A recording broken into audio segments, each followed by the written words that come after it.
বউ দেখি গেটে চলে আসছে। এই, আপনি আমাকে বিয়ে করবেন না?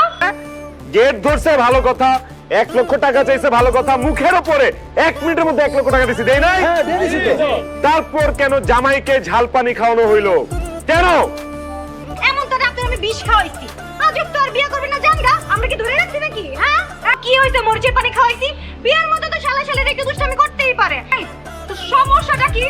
মানে আমার জামাই গুড লুকিং, স্মার্ট, হ্যান্ডসাম, এর জন্য তো জেলাসি হইতেছে। কি বলতে পারো তুমি এসব? একদম ঠিক কথা বলতেছি আমি। বেয়াদব। এই, আসুন তো। আজকে জামাই বউ একসাথে ফিতা কেটে ঢুকবে, দেখি আপনাকে কে কি খাওয়ায়। কত মানুষ কতভাবে আটকাইতে চেয়েছিল, পারে নাই।